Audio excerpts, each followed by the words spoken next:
జై భారత్, జై భారత్, జై భారత్, జై తెలుగు తల్లి, జై తెలుగు తల్లి, జై తెలుగు తల్లి. చాలా సంతోషం మిమ్మల్ని చూస్తూ ఉంటే. ఈరోజు మంత్రి గారు స్పీచ్ విన్నాం. అనర్గళంగా దేశంలో ఏం జరిగింది, ఏం జరగబోతుందో చాలా స్పష్టంగా చెప్పారు. ఒక ప్రాక్టికల్ పాలిటీషియన్, చేసి చూపించిన వ్యక్తి. ఈరోజు కూడా మీరు ఇక్కడ చూస్తే ప్రతిరోజు ఆయన ఒక మాటల్లో చెప్పడం కాదు, చేసి చూపిస్తాడు.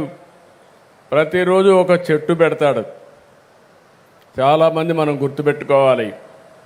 ఈరోజు ఇక్కడికి వచ్చినప్పుడు ఆయన చెట్టు పెట్టడమే కాకుండా మా ద్వారా కూడా చెట్లు పెట్టించి వాతావరణం కోసం ఏ విధంగా పనిచేస్తున్నాడో ఒక నిజమైన ప్రాక్టికల్ పాలిటీషియన్, స్ఫూర్తినిచ్చే వ్యక్తి union minister for agriculture and rural development Shivraj Singh Chouhan గారికి గట్టిగా చప్పట్లు కొట్టి అభినందించండి.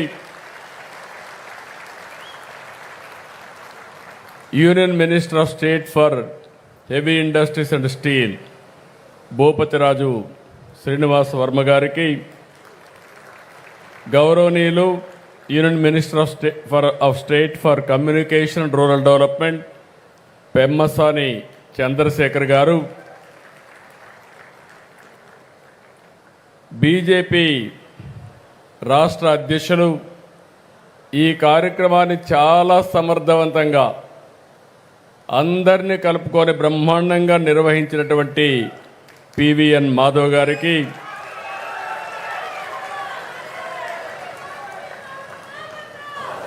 గౌరవనీయులు మినిస్టర్ ఫర్ టూరిజం కందుల దుర్గేశం గారు, ఈరోజు పవన్ కళ్యాణ్ గారు రావాల్సింది, కొన్ని కారణాల వల్ల రాగలేకపోయినా వారి తరపున రిప్రజెంట్ చేసినటువంటి కందుల దుర్గేశం గారికి, ఈ కార్యక్రమాన్ని నేను ఒక మాట చెప్పంగానే బ్రహ్మాండంగా ఈ కార్యక్రమాన్ని ఏర్పాటు చేసినటువంటి municipal administration urban development authority minister అయినటువంటి నారాయణ గారు, గౌరవనీయులు స్థానిక శాసనసభ్యులు తెనాలి శ్రావణ్ కుమార్ గారు, ఇప్పుడే మీరు చూశారు చాలా సమర్థవంతంగా మాట్లాడమే కాకుండా ట్రాన్స్లేషన్ కూడా చాలా సమర్థవంతంగా చేసినటువంటి సత్యకుమార్ యాదవ్ గారు,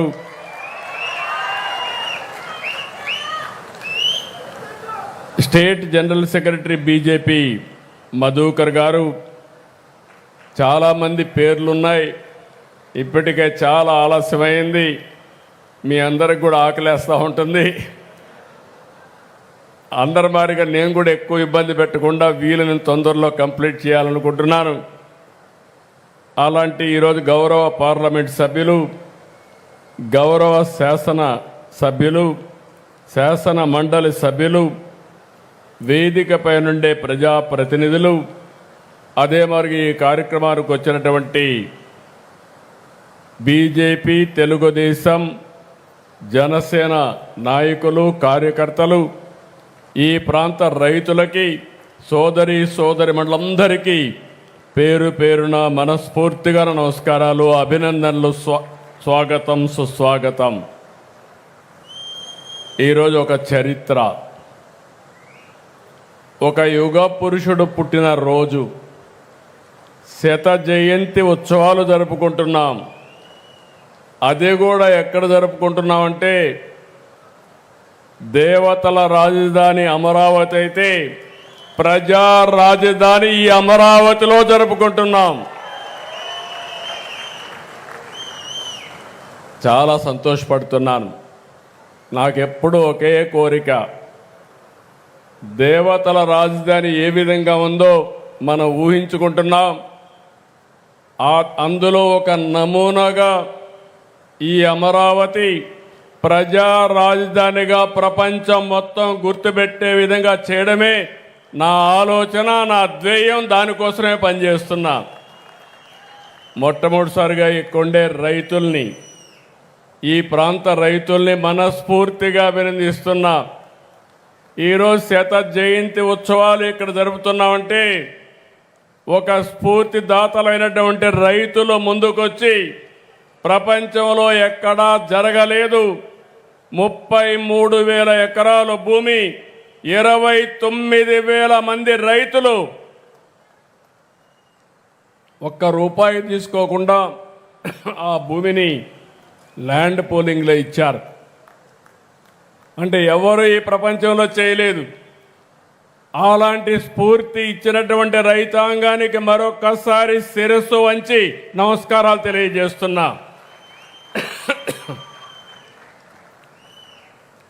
ఈరోజు మనందరం కూడా భారతదేశం గర్వించే నాయకులు, అరుదైన నేత, మాజీ ప్రధాని అటల్ బిహారీ వాజ్పేయి జయంతి గణనీయమైన నివాళులర్పించుకోవాల్సిన అవసరం ఉంది. అమరావతిలో కొత్తగా రాజధాని నిర్మాణం చేస్తామంటే ఇక్కడ ఎలాంటి నిర్మాణం చేయాలనుకున్నప్పుడు మాధవ్ గారు వచ్చి శత జయంతి ఉత్సవాలున్నాయి, ఇక్కడ వాజ్పేయి గారి విగ్రహం పెట్టాలని ఒక మాట అంటే నాకు పాత రోజులు జ్ఞాపకం వచ్చాయి. ఇమ్మీడియట్గా చెప్పాను, ఆ నాయకుడికి మనందరం కూడా గుర్తుపెట్టుకోవాల్సింది, చరిత్ర గుర్తుపెట్టుకునే విధంగా అమరావతిలో గణనీయమైన నివాళులు అర్పిస్తామని నేను వారికి చెప్పా. దాని ప్రకారమే ఈరోజు చూస్తే ఒక చరిత్రను క్రియేట్ చేసే విధంగా మనం ఇక్కడ పెట్టాం. ఈరోజు మీరు చూసినప్పుడు వాజ్పేయి శత జయంతి ఉత్సవాల సందర్భంగా బీజేపీ ఈ నెల 11వ తారీఖు నుంచి అటల్ మోడీ సుపరిపాలన యాత్రను ప్రారంభించారు. నేను చూశాను, వాచ్ చేస్తా వచ్చాను. నేను మొట్టమొదటిసారిగా మీరు చూస్తే 26 జిల్లా కేంద్రాల్లో వాజ్పేయి విగ్రహాలు పెట్టాలంటే నేను పూర్తిగా ఒకసారి టెలికాన్ఫరెన్స్ తీసుకుని ఎన్డీఏ అంటే ఈ 3 పార్టీలు కలిసి ఏ విధంగా పనిచేయాలనో పనిచేసే విధంగా ఈ కార్యక్రమానికి స్ఫూర్తిని మనం కోరాం. ఈరోజు అన్ని జిల్లాల్లో అందరూ కలిసి పనిచేశారు, ఒక చరిత్ర సృష్టించారు. ఈరోజు ఇక్కడ చూస్తే 14 అడుగుల వాజ్పేయి విగ్రహాన్ని ఇక్కడ మనం పెట్టుకున్నాం. అయితే మనందరం గుర్తుపెట్టుకోవాల్సింది, వాజ్పేయి విగ్రహం పెట్టుకోవడమే కాకుండా విగ్రహంతో పాటు ఆయన చరిత్రని, ఆయన చేసిన పనుల్ని శాశ్వతంగా ప్రజలకు గుర్తుండే విధంగా ఈ స్మృతి వనం ఏర్పాటు చేస్తామని మరొక్కసారి మీ అందరికీ విజ్ఞప్తి చేస్తున్నా.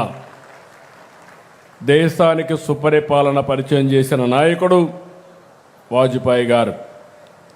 అందుకే మోడీ గారి ఆధ్వర్యంలో డిసెంబర్ 25న గుడ్ గవర్నెన్స్ డేగా నిర్వహించుకుంటున్నారు.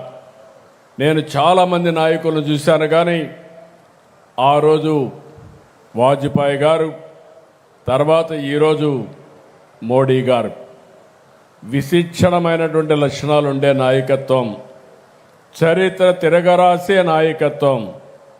అదే సందర్భంలో నాకు ఎప్పుడూ స్ఫూర్తినిచ్చే నేత ఎన్టీ రామారావు గారు కూడా. ఆ విషయం మనం గుర్తుపెట్టుకోవాల్సిన అవసరం ఉంది.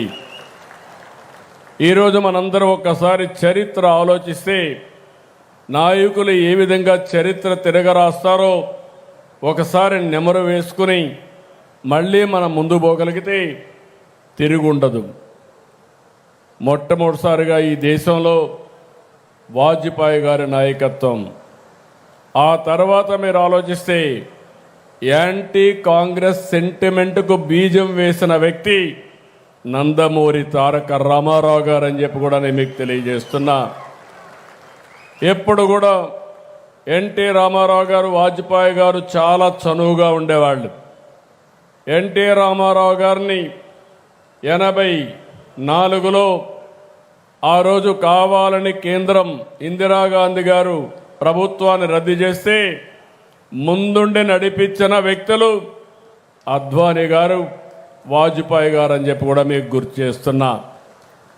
ఆ తర్వాత అనేక సందర్భాల్లో మీరు చూస్తే నేషనల్ ఫ్రంట్ పెట్టి, నేషనల్ ఫ్రంట్ ద్వారా ఈ దేశంలో యాంటీ కాంగ్రెస్ బీజం వేసిన మొట్టమొదటి నాయకుడు, ప్రభుత్వాన్ని ఏర్పాటు చేసిన నాయకుడు ఎన్టీ రామారావు గారు అని చెప్పి కూడా నేను మీకు తెలియజేసుకుంటున్నాను. అదే సందర్భంలో ఇప్పుడే మిత్రులు మాట్లాడినప్పుడు మొట్టమొదటిసారిగా ఈ దేశంలో ఆర్థిక సంస్కరణలు ప్రారంభించిన వ్యక్తి కూడా పివి నరసింహరావు గారు. అతను కూడా తెలుగు బిడ్డ అనే విషయం మనం గుర్తుపెట్టుకోవాల్సిన అవసరం ఉంది. ఈరోజు ఏ నాయకుడిని చూసినా 1924 డిసెంబర్ 25న మధ్యప్రదేశ్ గ్వాలియర్లో ఒక సాధారణ కుటుంబంలో పుట్టిన వ్యక్తి వాజ్పేయి గారు. క్విట్ ఇండియా మూమెంట్లో పాల్గొన్నారు.